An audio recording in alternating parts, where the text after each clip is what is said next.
Tuhan bersamamu. Dan bersama rohmu. Inilah pewartaan Injil suci menurut Santo Lukas. Dimuliakanlah Tuhan.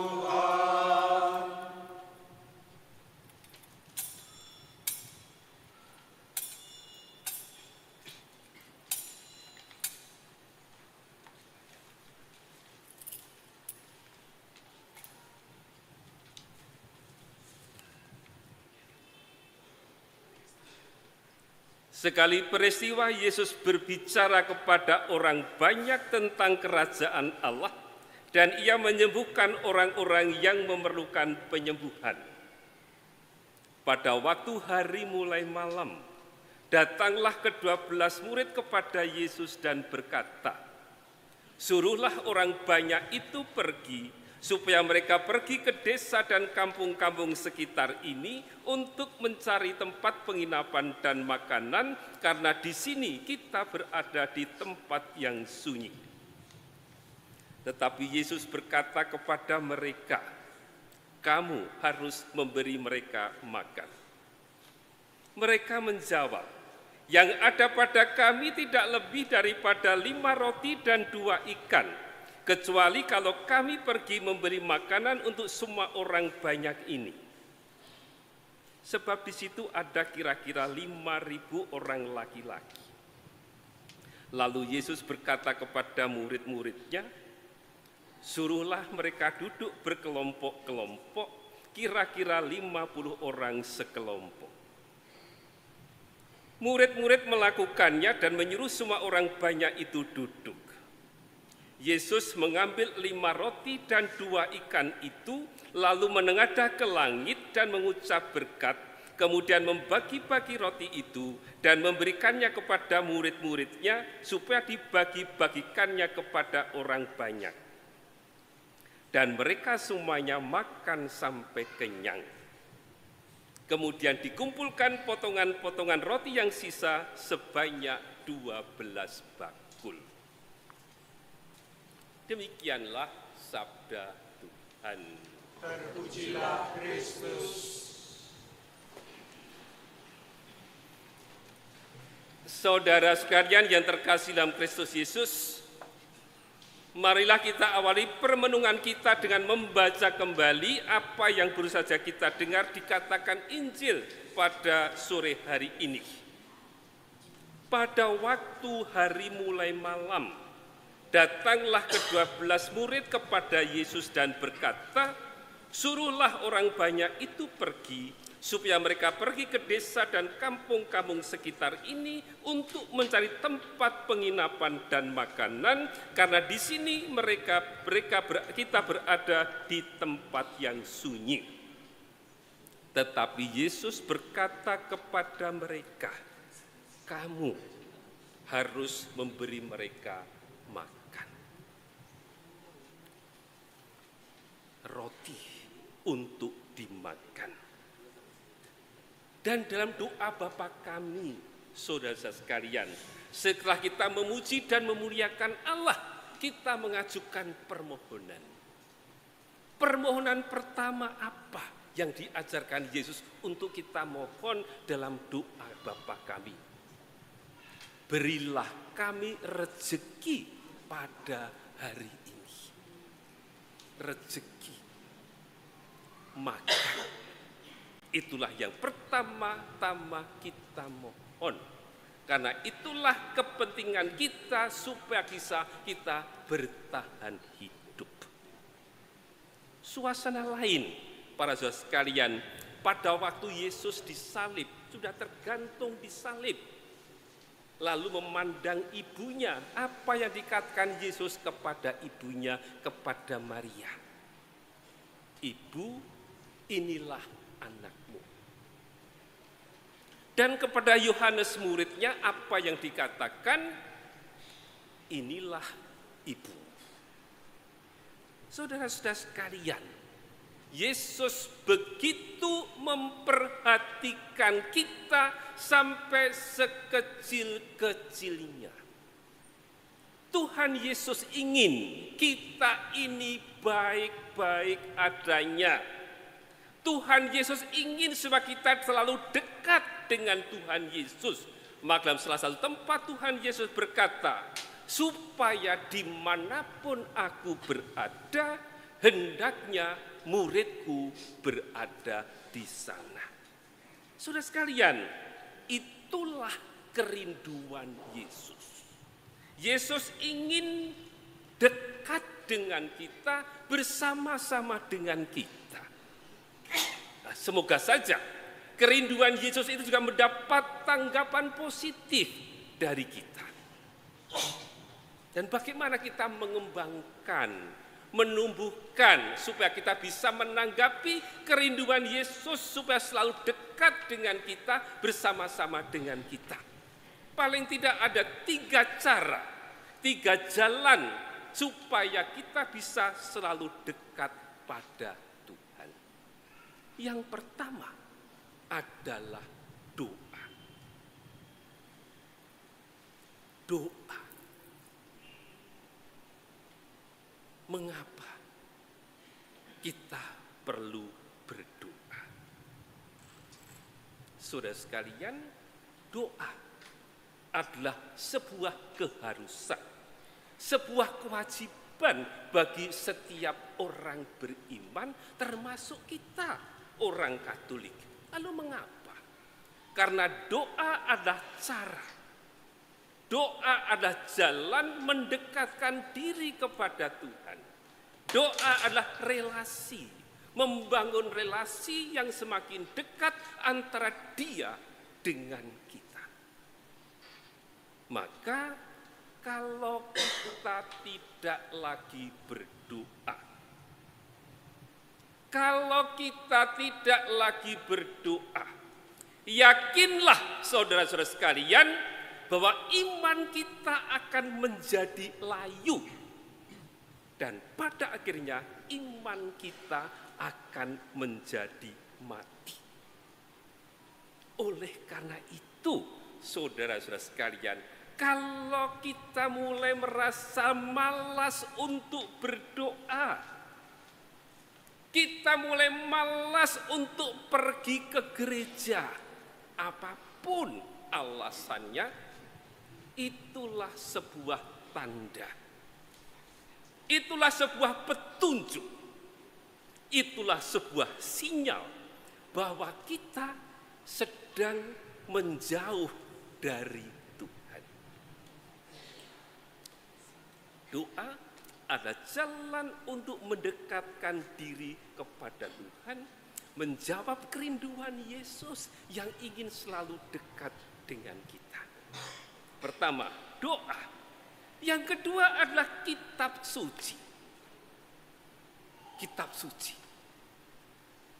Mengapa kitab suci? Membaca dan mendengarkan kitab suci adalah cara lain agar kita dekat dengan Tuhan. Mengapa?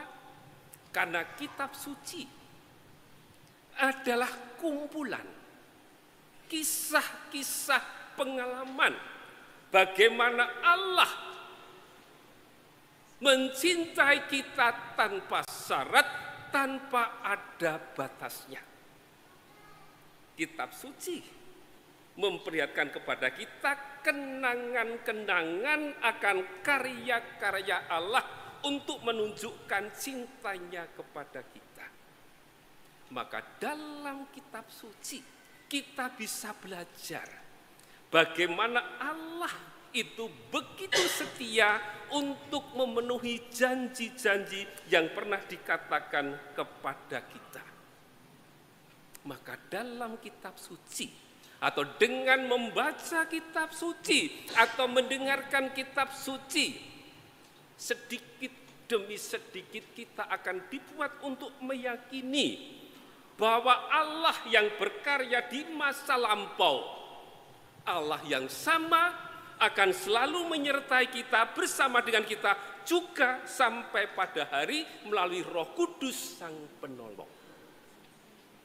Maka lewat kitab suci pula kita berusaha untuk menjawab kerinduan Yesus yang ingin dekat kepada kita. Maka doa kitab suci. Cara yang ketiga adalah puncaknya, yaitu perayaan Ekaristi. Bagaimana ditampakkan dalam bacaan-bacaan yang kita dengarkan pada sore hari ini. Mari kita lihat apa yang dikatakan Injil. Mereka menjawab, yang ada pada kami tidak lebih daripada 5 roti dan 2 ikan, kecuali kalau kami pergi membeli makanan untuk semua orang banyak itu. Yesus mengambil 5 roti dan 2 ikan, lalu menengadah ke langit dan mengucap berkat, kemudian membagi-bagi roti itu dan memberikannya kepada murid-muridnya supaya dibagi-bagikannya kepada orang banyak. Yesus tidak ingin kita mati kelaparan. Yesus ingin kita bisa bertahan hidup dan tidak kekurangan makan. Memperbanyak roti. Roti yang diperbanyak oleh Tuhan Yesus adalah roti semacam ini, saudara-saudara sekalian. Roti semacam ini. Roti yang kita makan. Roti yang kita saksikan dari ke-hari-hari. Inilah roti yang diperbanyak supaya orang banyak itu akhirnya bisa makan dari pergandaan roti itu dan mereka tetap bisa mengikuti Yesus mendengarkan sabda Tuhan. Yesus ingin agar kita baik-baik adanya. Itu dari bacaan Injil. Lalu bacaan kedua mengatakan apa? Saudara-saudara, apa yang telah kuteruskan kepadamu telah aku terima dari Tuhan, yaitu bahwa Tuhan Yesus pada malam waktu ia diserahkan mengambil roti, dan sesudah itu ia mengucap syukur atasnya, ia memecah-mecahkannya dan berkata, inilah tubuhku yang diserahkan bagi kamu, perbuatlah ini menjadi peringatan akan aku. Lagi-lagi soal roti, soal makanan. Injil berbicara tentang roti seperti yang kita makan dalam kehidupan sehari-hari. Dalam bacaan kedua kita bicara tentang perayaan Ekaristi. Maka roti yang dibicarakan adalah roti yang ini. Mengulang apa yang kita rayakan dalam perayaan Ekaristi. Berbeda dengan yang dikatakan Injil rotinya roti ini. Dalam bacaan kedua kita bicara tentang perayaan Ekaristi. Dan apa yang terjadi dalam perayaan Ekaristi? Dalam Ekaristi Tuhan Yesus memberikan dirinya, mempersembahkan hidupnya untuk santapan, untuk makanan bagi kita. Dalam Ekaristi, Yesus membiarkan dirinya dipecah-pecah supaya bersatu dengan kita. Maka di dalam Ekaristi itulah kita menyambut tubuhnya. Supaya lewat Ekaristi, lewat roti tubuhnya itu kita bersatu dengan Dia, kita tinggal dalam Yesus, Yesus tinggal di dalam hati kita. Oleh karena itu, saudara-saudara sekalian, pada waktu kita sambut komuni, Romo atau prodiakon mengatakan apa? Bapak Ibu prodiakon mengatakan apa waktu sambut komuni? Tubuh Kristus. Maka Bapak prodiakon Buddha harus mengatakan tubuh Kristus. Dan apa yang kita jawab, saudara-saudara sekalian? Apa yang kita jawab?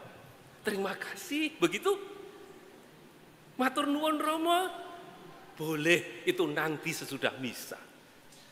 Tapi waktu Romo Prodiakon mengatakan tubuh Kristus, apa jawaban kita? Amin. Amin artinya apa? Saya setuju. Amin artinya aku percaya. Maka dalam perayaan Ekaristi, roti dalam konsekrasi berubah menjadi tubuh Kristus. Maka kata jawaban amin adalah pernyataan iman.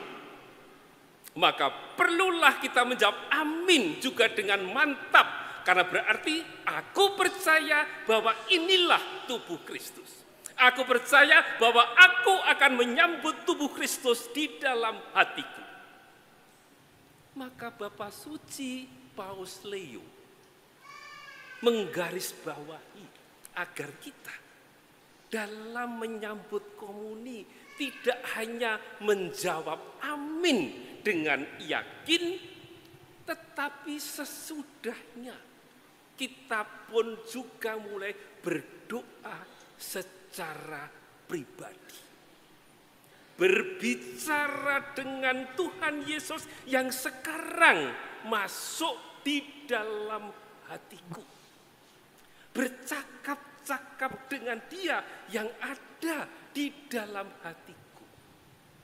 Yesus rindu untuk bersama-sama dengan kita. Maka sambut komuni adalah saat yang paling intim dalam kehidupan kita sebagai orang Katolik. Kita berada dalam suasana paling dekat dengan Yesus yang ada di dalam hatiku. Maka sesudah sambut komuni, Paus Leo mengajak kita untuk supaya saat itulah kita perlu bercakap-cakap secara pribadi dengan Tuhan Yesus. Tuhan Yesus merindukan kita. Itulah saat di mana kerinduan itu dicapai, yaitu dengan bercakap-cakap apa yang sedang kita alami, yang sedang kita rasakan, suka-suka cita, keprihatinan kita, apapun yang sedang kita alami. Bicarakanlah kepada Yesus pada waktu itu.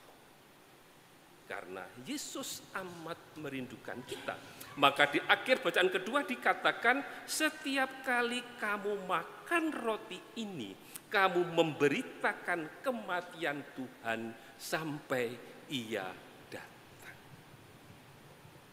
Maka para sekalian, kalau hari ini gereja merayakan pesta tubuh dan darah Tuhan, adalah kesempatan bagi kita untuk menyegarkan kembali kerinduan Tuhan untuk bersama-sama dengan kita, tetapi juga menampakkan jawaban positif kita terhadap kerinduan Allah yang ingin bersama dengan kita, berjalan bersama dengan kita. Kita diajak menjadi rekan seperjalanan Tuhan di dunia ini. Maka dari pihak kita, pesta ini mengingatkan kita bahwa Tuhan Yesus yang telah kita sambut itu juga mempercayakan perutusan kepada kita. Supaya sukacita yang kita alami tidak hanya kita miliki sedikit, tapi kita bagi juga kepada semakin banyak orang. Maka di akhir misa, di akhir Ekaristi dikatakan, pergilah kamu diutus. Ite misa es. Artinya setelah kita selesai Ekaristi, kita memiliki tugas perutusan, yaitu berbagi sukacita, berbagi kegembiraan. Allah yang mencintai kita harus kita bagikan juga kepada orang-orang di sekitar kita. Maka marilah kita mohon rahmat dalam pesta tubuh dan Tuhan hari ini, supaya setiap kali kita merayakan Ekaristi, kita juga menyadari bahwa kita mendapat tugas perutusan dari Tuhan. Sukacita kita kita berikan kepada semakin banyak orang. Dengan demikian, nama Allah dipuji kini dan sepanjang masa.